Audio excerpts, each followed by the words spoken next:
Hi everyone, it's Victor speaking, and I'm here with the full moon in Aquarius. Now, this will take place on the 23rd of July, around 10:37 p.m. in New York time. So you're gonna have to kind of um, do the math, what time it's going to be happening in your country. But if you are in Europe, it's gonna be happening somewhere at dawn on the 24th. So 23rd, 24th of July, basically. So, but I tend to be looking at actually the Greenwich time, which is happening on the 24th of July at 3:26, which is giving us actually a Cancer rising sign. And the full moon is going to be falling into the 8th house, which is the house of resources and banking, something to do with the criminals. 8th house could be talking about on a personal level, trust issues, something around sexuality matters, which could be very much highlighted this time around.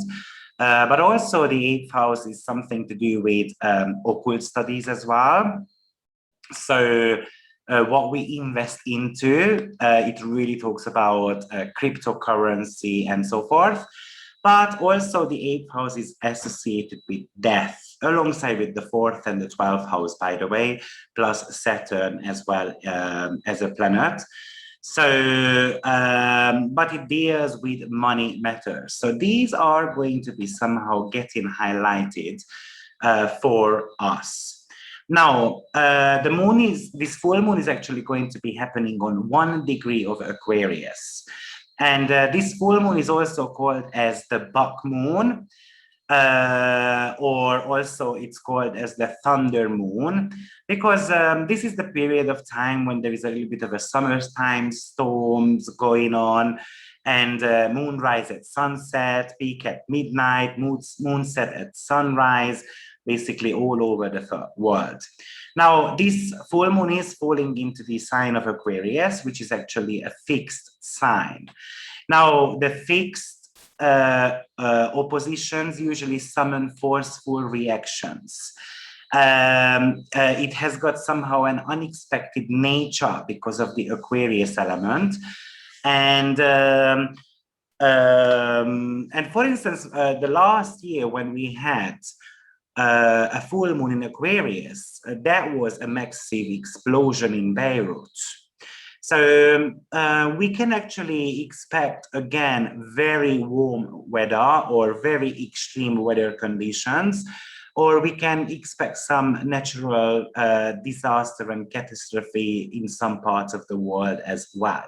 Now, full moon is always about illumination of something.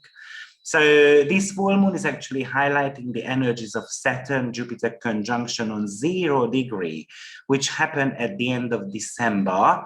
And it wants to kind of illuminate whatever was going on in your life around that time. So remember, this Saturn-Jupiter conjunction was extremely important for us for multiple reasons. I mean, Saturn-Jupiter haven't met for 800 years. Actually in air signs, which is not entirely true because there was one in Libra in 1980s, but overall that was just a little bit of a peak what we can expect in the sign of in air signs. So somehow the full moon is bringing back some of the events in your life what was taken on since 2020 December. So the questions this full moon might be asking is, what do you want? Because Aquarius is associated with your long-term goals. What is your calling? Where do you kind of need to start fresh? Because maybe that Saturn-Jupiter conjunction brought you the idea of a business. Saturn-Jupiter cycles are very much about business opportunities. Now, the full moon is actually might be able to bring you now success, because the full moon is an opposition, which talks about culmination. That's when the moon is at its biggest shape, right? So it's visible in the sky. Sometimes it's very close to the Earth as well, depending on whether it's a super moon or super full moon or not, which I'm going to be speaking about in another video anyway. It does have to be looked at whether it's a super full moon or not, but not today. So this could really talk about opportunities that you reach a peak with something you started approximately about 8 months ago. So it's kind of like the seed you planted in December and something that started, and then now it can start to form. Remember that Jupiter has already gone through the sign of Aquarius, but now he is on the way back to Aquarius. So it's kind of, again, helping that Aquarian area of your life with this full moon energy to further growth. So, but this full moon, which is also about letting go of something at the end of the day, because remember, after its light is going to be shrinking, so it's going to get smaller. So it could really talk about something to spotlight in your life, what is holding you back when it comes to your future. Now, diving into it a little bit deeper. So as I mentioned, this full moon is going to be happening on 1 degree of Aquarius, almost on 2, but 1 degree, 47 minutes on top of my head. And the first couple of degrees of Aquarius is actually Aquarius energies. And also that's an Aquarian decan as well. So we have got free Aquarius quality to it. And I would like to also mention that the moon is still out of bound. So much Uranus and Aquarius energy associated with this full moon, which is all about electrifying feelings, which is all about a future forward thinking. We can become a little bit rebellious. We might be forming some type of associations with others. We might gather a group and then, you know, we become rebellious about rules. We don't want to follow them. We want to break away from traditions. We want to just do what we feel like doing. And it's very much about, imagine that kind of like your body gets electrocuted. This is the type of feeling what this Aquarius full moon has. So this, like these little electrons are running through your body, and eventually you kind of feel alive from it, something which can come to life. Now, also I would like to mention that this moon was previously conjunct in Pluto. And of course, it could have really talked about some type of intense feelings, which we kind of need to leave behind now, and then moving forward with our future, and then looking at the brighter side of life as well, right? But this Pluto moon conjunction could have spoken about something we wanted to be passionate about. And but maybe it didn't necessarily work out the greatest because we had some type of fear to conquer. Now, this full moon might be talking about the opportunity to start fresh, or the opportunity to achieve something. So as I mentioned, this moon has got triple Aquarius energy. The sign is Aquarius, the decan is Aquarius, the dwad is Aquarius, and also its ruler, Saturn, is in the sign of Aquarius as well, who is, by the way, retrograde at the moment. Plus the moon is out of bound as well. So basically 5 Aquarian quality. So Aquarius is all about freedom, innovation, society. The society becomes rebellious. It talks about strikes. It talks about your long-term goals and how I'm going to be achieving that. And we also say that Aquarius is very intellectual, very future-oriented sign, but it becomes emotionally distant. So it's all about thinking about your long-term goals, doing things in a practical and responsible way. Because remember, Saturn rules this full moon who is retrograde. So it does want you to look at your responsibility from an internal and a physical level as well. Saturn wants to want us to have a reality check. It's kind of like a sobering reminder of time management. So how I utilize my time. Do I invest time, effort, and money into my long-term project on an everyday level? And it wants us to have a future forward thinking, but not necessarily rushing things. It's more about stepping back, analyzing things a little bit before actually we make a decision. So this full moon has got a sense of mission and the vision it wants to achieve, but we might not know how to actually express those, because Aquarius is a little bit cool and detached. I tend to call Aquarius as the higher octave of Gemini. So, and Gemini very much talks about the thinking process you have got on a practical level. Now, Aquarius is also information, but information we download from the universe or from the internet, right? So we come across some valuable information which we actually want to be using in in our everyday life. So I wouldn't be actually shocked if the government there would be some government restrictions coming up, to be honest, and this Aquarius full moon out of bound becomes a little bit rebellious. But on a personal level, this is definitely about reassessing your obligations and responsibilities in your personal life. Saturn is the planet of consolidation. So you might actually get weighed down, or you have got too much responsibility, and basically you don't know how to cope with it. And then you are thinking about what to let go of, because that Saturn really tells you that you have got limits at the moment, and you need to set some rules as well. You need to create some type of boundaries. And this is going to be hard with all these Aquarius features, right? Because at the end of the day, I feel like the Aquarius quality is a lot stronger than Saturn itself being retrograde. But we might start questioning, what is our role in the society? So Saturn is telling you that it's time to delegate things, or actually delaying things a little bit in your life, because you can make really fast, hectic decisions.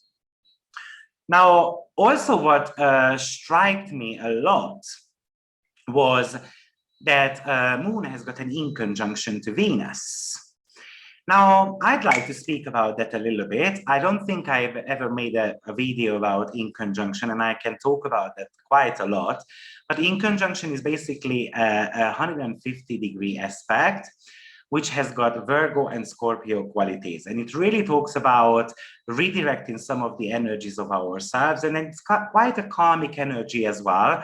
But it's a very hard one, because usually the signs, they are connected, have nothing in common. So imagine that, for instance, Venus is in the sign of Virgo and Moon is in the sign of Aquarius. There is nothing in common between Virgo and Aquarius. Aquarius is an air sign. Virgo is an earth sign. Aquarius is a masculine sign. Virgo is a feminine sign. Aquarius is a fixed sign. Virgo is a mutable sign. So nothing in common whatsoever. So that is definitely talking about some type of relationship challenges. And Venus is the planet of social interaction.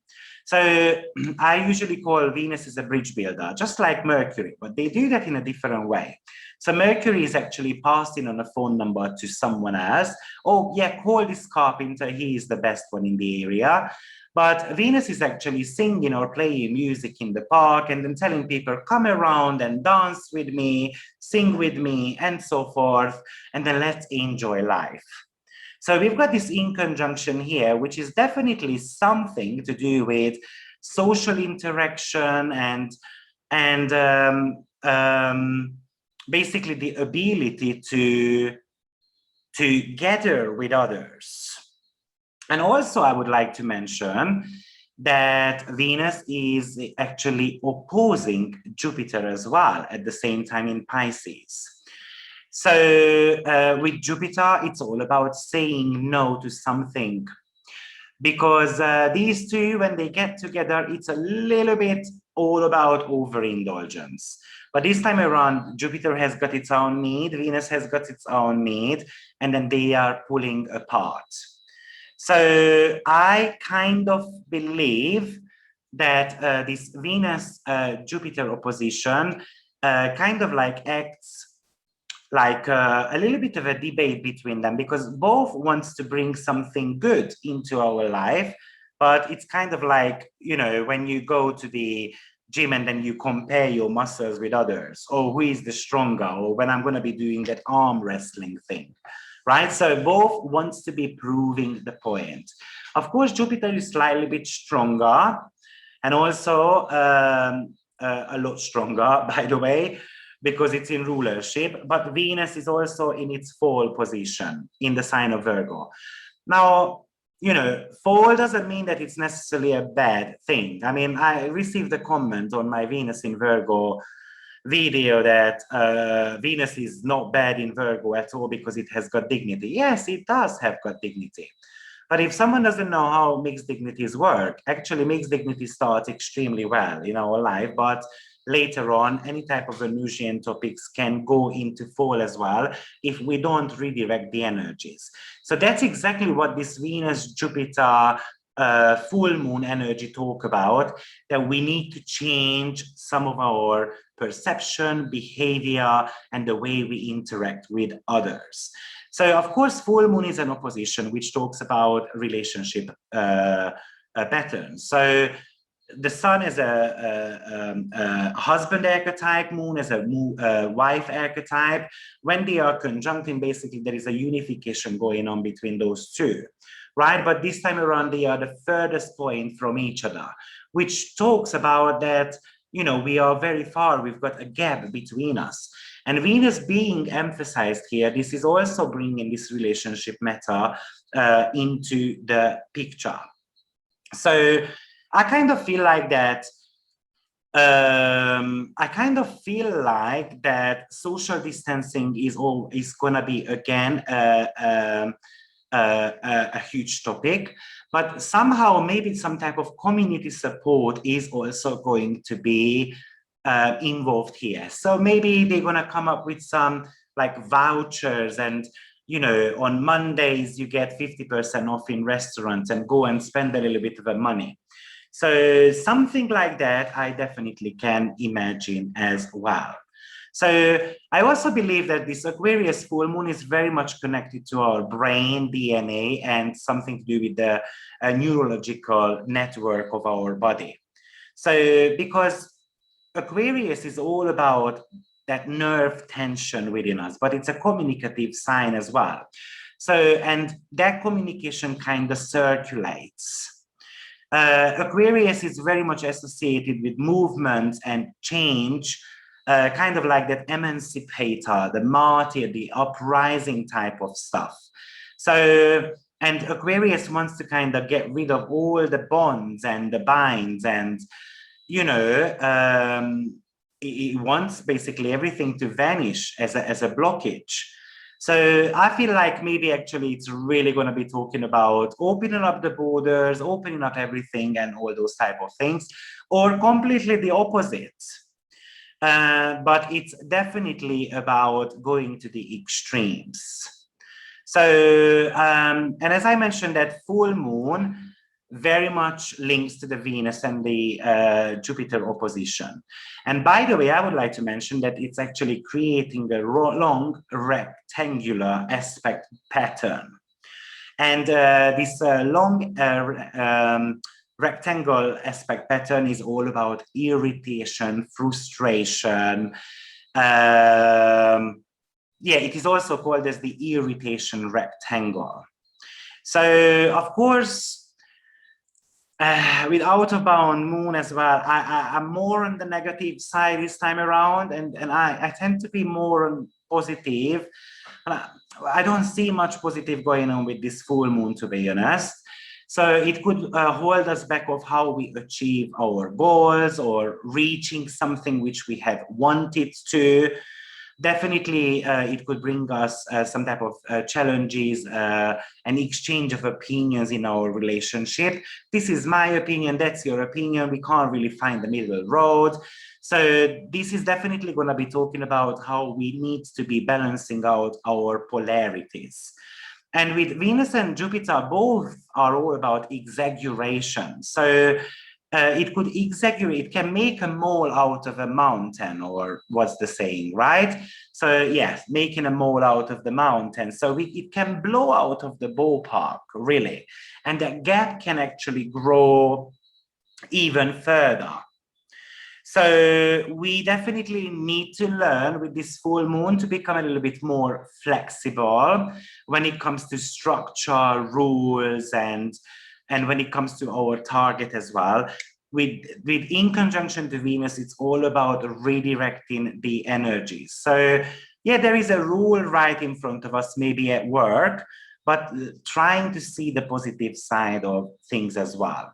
Now, from a fixed star point of view, actually, the full moon is falling onto a fixed star called Altair, which is all about confidence, ambition. And so I feel like people will feel a lot more confidence within themselves, or you can feel a lot more confident in your personal relationships with the world, with your long-term goals. And it's very easy to make a mistake as well. So you might want to be paying attention to that. Now, there is only one good aspect to moon, and actually that's from Vesta. So that might be talking about focusing on that spiritual flame within us and how I'm going to keep that passion and desire keep going. And that's all what matters, seeing the light at the end of the tunnel. So Vesta is a focal ability in our chart. It's all about dedication, commitment. So it's definitely about your long-term goals, being committed to it, kind of like not giving up, because this full moon with that out-of-bound energy, Aquarius energy, it kind of packs the bags and then leaves when it gets pissed off. So Vesta says, no, hold on to it, because, you know, there is going to be fruit, like there is going to be fruition to it. From a stock point of view, out-of-bound planets are always bringing risk of hitting highs and then lows as well. So if the crypto and all those type of stock markets are hitting highs now, expect to have a crash in the very near future. I would say once moon goes inbound, or even within about 6 weeks, when this full moon energy is a little bit more, it's a little bit calmer, okay? So this is my interpretation on this full moon energy. So hopefully it helps you to navigate your life a little bit more. See you very shortly with another video. Take care, bye-bye.